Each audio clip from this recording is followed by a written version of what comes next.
Fala galera, tudo bem com vocês? Meu nome é Ramiro e hoje estou aqui pra gente pegar e continuar falando sobre One Piece, certo? Pra quem ainda não viu, eu fiz uma primeira parte, eu fiz uma retrospectiva do episódio 1 até o episódio 1000 de One Piece. A primeira parte vai até o episódio 400 e eu vou deixar aqui em cima no card o link para esse vídeo. Então, se vocês não assistiram, cliquem lá, assistem e depois voltem aqui para esse que é a continuação, certo? Então eu já peço que vocês deixem um like, curtem, comentem, compartilhem esse vídeo, se inscrevam no canal também, né? Ativem as notificações, que isso é muito importante para me ajudar e para vocês receberem mais conteúdo, certo? Agora, sem mais delongas, vamos lá!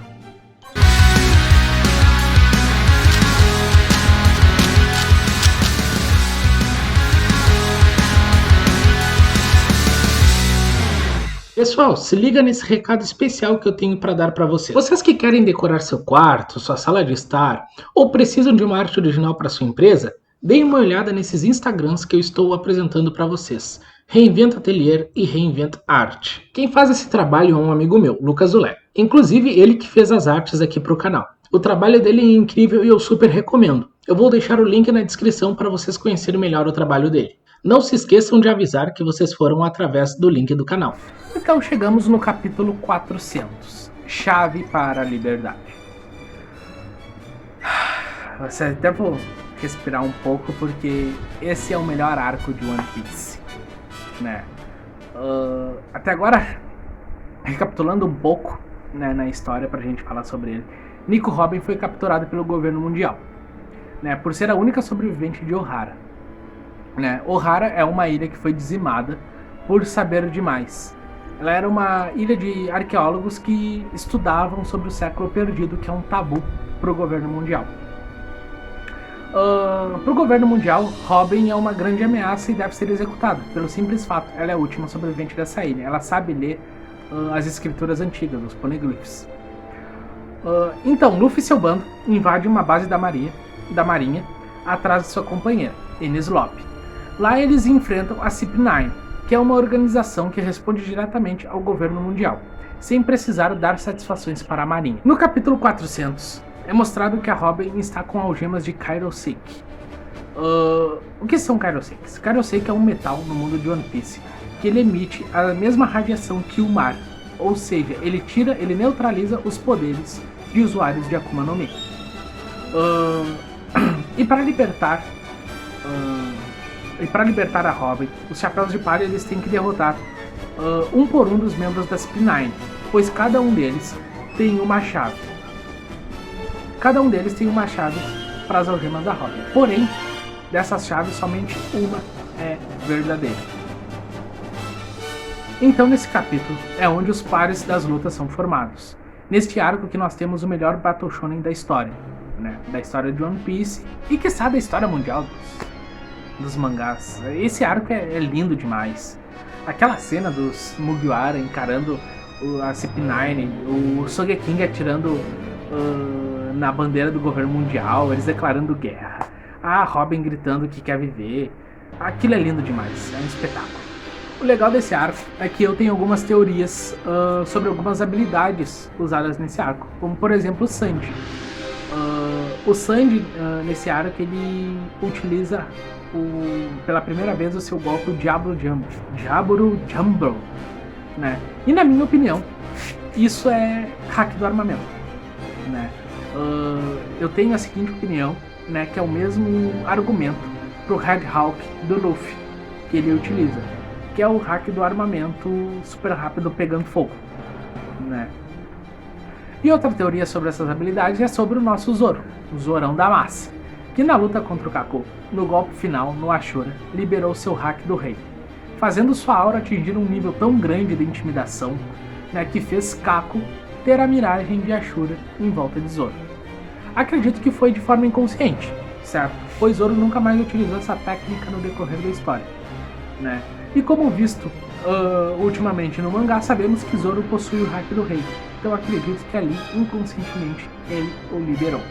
Então nós chegamos no capítulo 500, a metade da história até agora.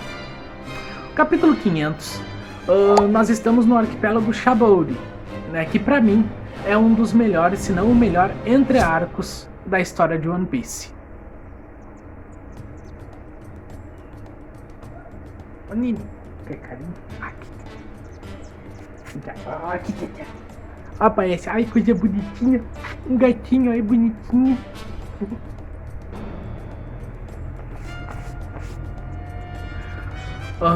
Vamos lá. O nome desse capítulo, do capítulo 500, é Fragmentos do Passado.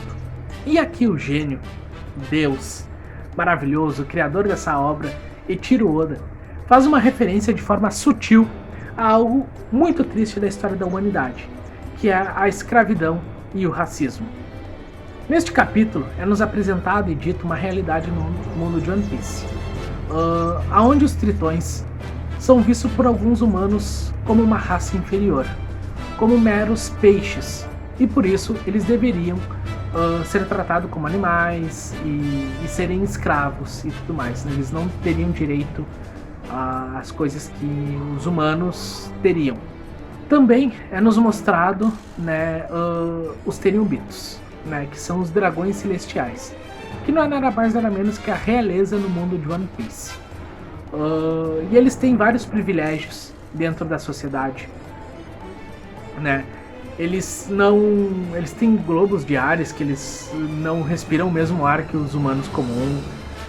Eles podem matar quem eles quiserem só pelo simples fato de tu cruzar os caminhos deles, né? E se tu fizer algo contra eles, vem um fucking almirante e te mata.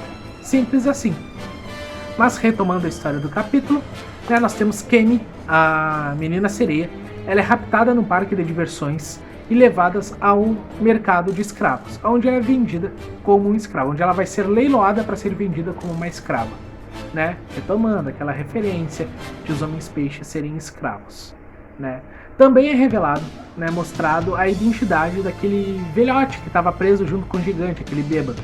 O nome dele é Silver Relate, o Rei das Trevas, e ele não é nada mais nada menos, ou foi, né, o braço direito imediato do bando do Rei dos Piratas, Gold Roger. E ainda nesse arco, né, são nos apresentados os supernovas, e dentre os supernovas é um pouco mais desenvolvido Kid Law, que coincidentemente 500 episódios depois estão junto com o nosso protagonista para a maior luta das vidas deles. No Arquipélago Shabond nós tivemos uma interação dos três lutando contra a Marinha, né? E depois cada bando lutando contra os pacifistas. E agora eles estão, os 5 supernovas: Luffy, Zoro, Law, Kid e Killer contra Big Mom e Kaido, 2 Yonkou. Capítulo 600, A Ilha do Recomeço. Cara, esse capítulo ele foi muito aguardado por nós fãs, porque ele vem depois de um hiato de um mês de One Piece. É passado o time skip 2 anos depois da Guerra dos Melhores. E esse capítulo tem uma coisa muito em comum com o capítulo 500, que ele acontece na mesma ilha, ou arquipélago, né, no arquipélago Shabond. Porém, como eu tinha dito, 2 anos se passaram. Depois de o bando do Luffy sofrer a sua primeira derrota e se separarem, Luffy mandou uma mensagem codificada para os seus tripulantes no jornal, dizendo que ao invés de eles se reencontrarem 3 dias depois, eles se reencontrariam 2 anos depois. Feito isso, os Mugiwaras eles treinaram durante esses 2 anos, se especializaram, né? E as suas aparências mudaram, né? Honestamente, eu não gostei do Frank nem da Robin, eu preferia a versão antiga deles, mas de resto eu adorei todos os novos visuais. No reencontro na ilha, né, os Chapéus de Palha reencontraram seu algoz de 2 anos atrás, os pacifistas. Pra quem não lembra, o bando Chapéu de Palha eles sofreram muito para derrotar um único pacifista. E eles derrotaram com muitas dificuldades, quase, tipo assim, totalmente sem energia, e ainda veio o Kuma e estraçalhou eles. Dessa vez somente o Luffy. O Luffy com um soco derrotou o mesmo pacifista. Isso aí para mostrar o nível de força deles. E depois Zoro e Sanji derrotaram outros pacifistas também. Nossa, aquilo foi épico. Eu me arrepio todo só de lembrar daquela cena do Luffy falando: lento demais. pulando e dando-lhe um socão na cara do pacifista. Nossa, isso foi muito lindo.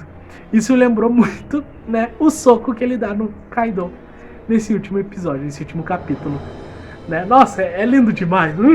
Chega a me arrepiar. Feito isso, o bando ele se reúne e eles partem para o novo mundo, por uma nova jornada com novas emoções. Mas ainda temos que pegar para ser os mestres o melhor. Restando Pokémon. Mas não, eles não vão ser os mestres, vão ser o rei dos piratas. E chegamos no capítulo 700. Nesse capítulo nós já estamos em Dressrosa, onde temos o melhor vilão de One Piece até então, Dom Flamingo. Esse cara, além de ser forte, tipo assim, é muito forte, muito porradeiro, ele tem uma lábia, sabe? Ele, se tu conversar 5 minutos com ele, ele te convence que ele tá certo e tu tá errado.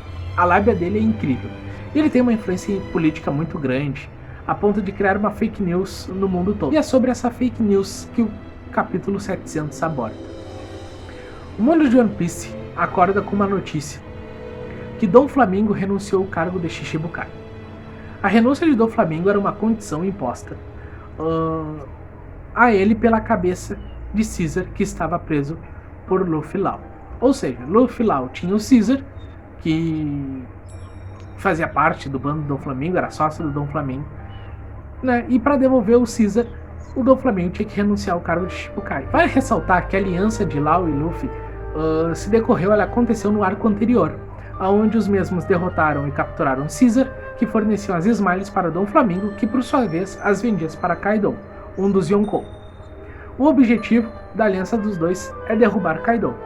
Ou seja, a batalha do capítulo 1000, né, vem sendo construída muito antes do capítulo 700, com a aliança entre Luffy e Law. Como eu disse, o Oda ele não dá ponto sem nó, ele introduz uma coisa lá atrás e vem abordar aqui na frente.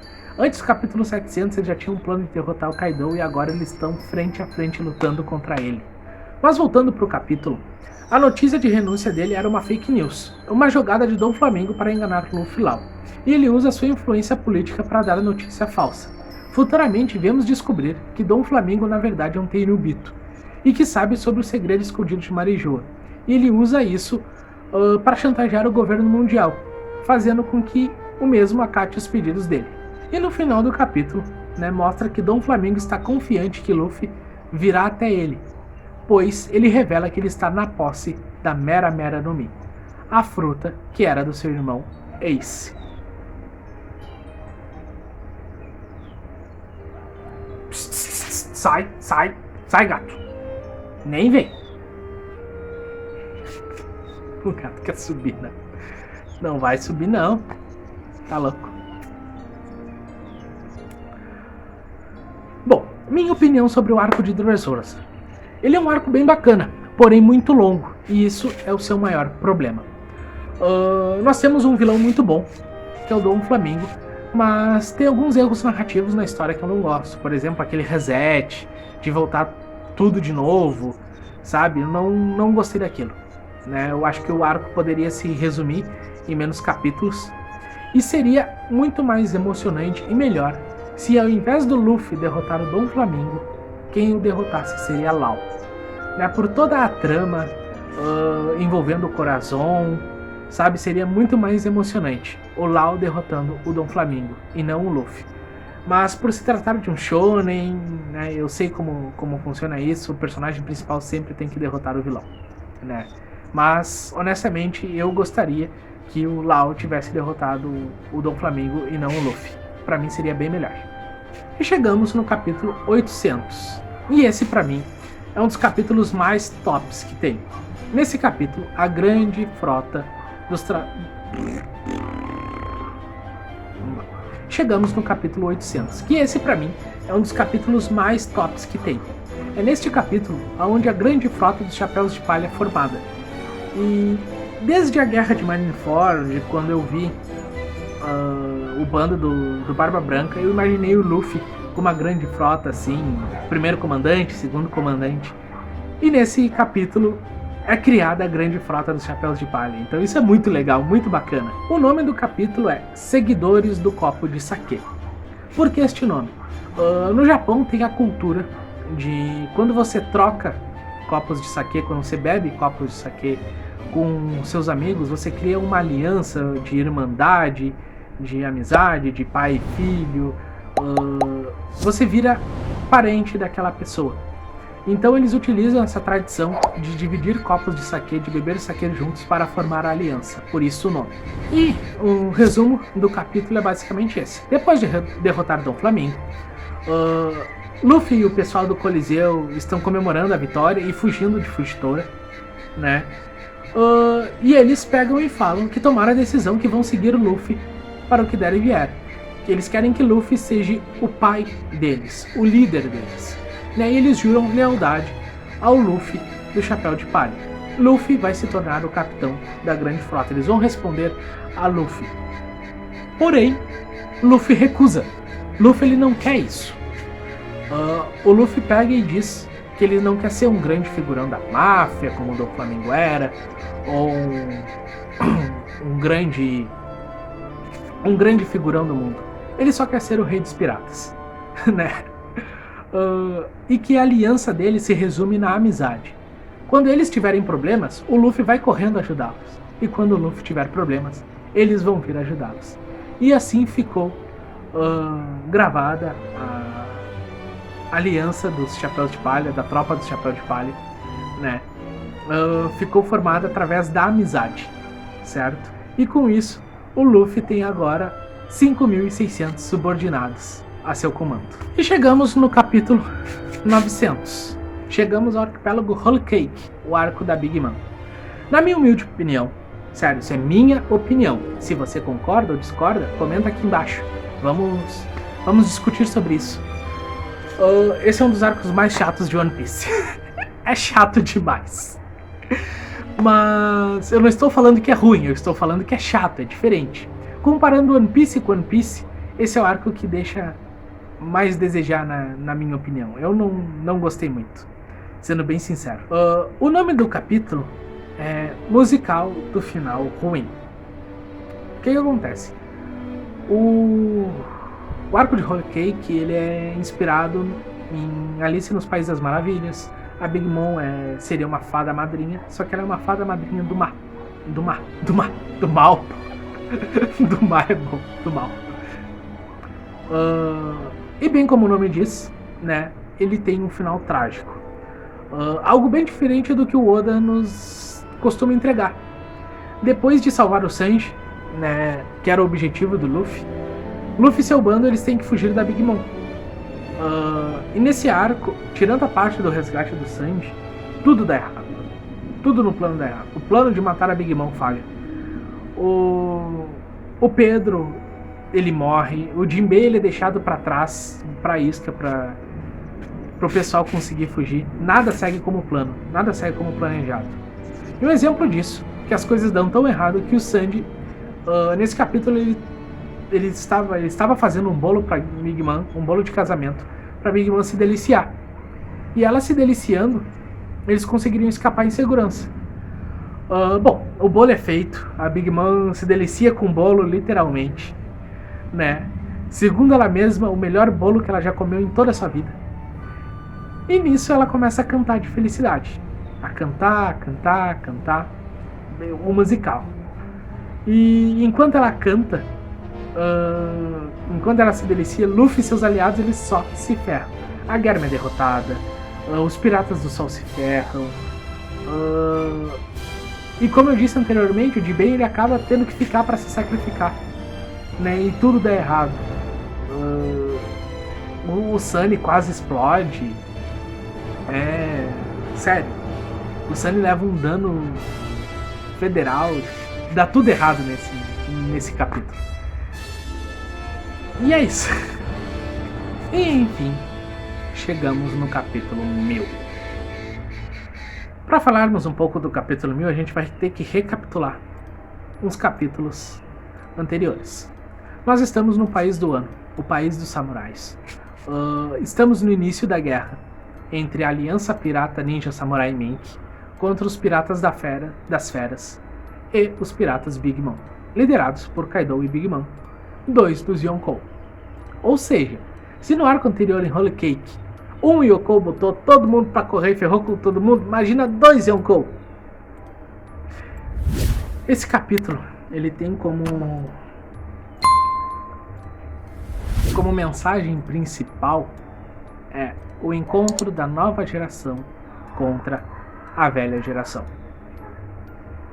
Ele basicamente se resume a isso. A nova geração tentando superar a velha geração. Então vamos começar explicando o que aconteceu nesse capítulo. O capítulo começa com Luffy chegando no final do 5º andar, indo pro teto, indo pro topo da caveira, onde ele encontra a tribo Mink, liderada pelos 3 mosqueteiros por Sicília, que limparam um caminho pro Luffy. Ou seja, o Luffy não precisa se cansar lutando contra minions do Kaido. Nessa cena é engraçado que o Luffy interage com Sicília e acaba errando o nome dele pra variar, né? Muito engraçado. Mudando de cena, né? O Marco mostra porque ele era o 2º comandante em comando na tripulação do Barba Branca. O cara era foda pra caralho. Ele simplesmente segura King e Queen, 2 comandantes do bando de Yonkou, né? O primeiro e o 2º em comando no bando do Yonkou, respectivamente. Né? Ele sozinho segura os 2 enquanto ele lança o Zoro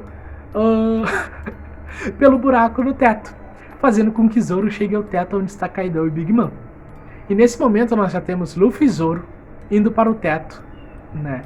Enfrentar Luffy e Big Mom, né? 2 supernovas, né? E lá no teto estão os bainhas vermelhas também. Muda a cena pro porão, onde o Yamato ele entrega para Momonosuke o diário de bordo de seu pai, Kozuki Oden. Momo se emociona ao ler algumas páginas das lembranças de seu pai.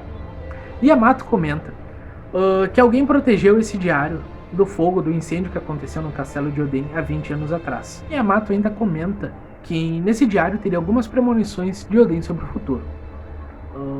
Premonições que o mesmo fez há 20 anos atrás, falando que uma nova geração vai surgir para superar a antiga. Yamato achava que Oden falava sobre Ace, que Ace ia liderar essa nova geração.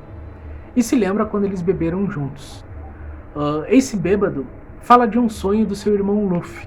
Porém, envergonhado, ele diz para Yamato não rir, que por mais que seja absurdo, ele não iria perdoar se ele risse do sonho de seu irmãozinho.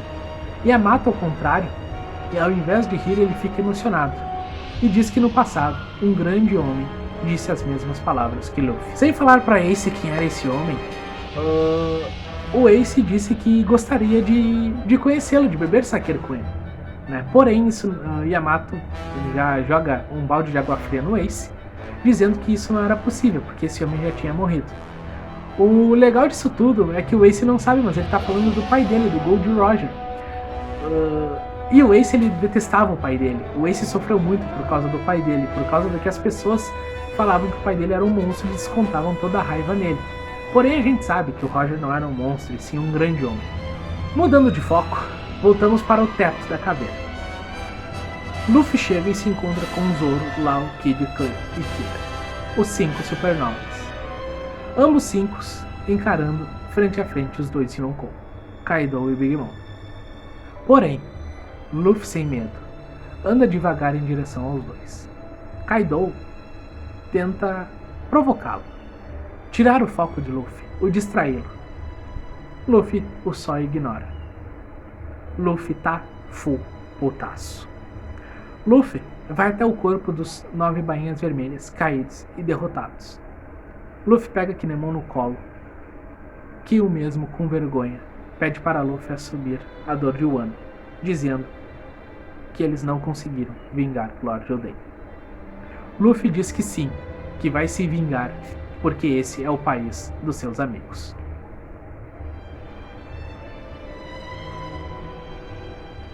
Cara, só de lembrar eu tô me emocionado, puta merda. Que? Como é possível que uma história em quadrinho consegue mexer tanto com a gente? Puta que pariu. Vamos lá, foco.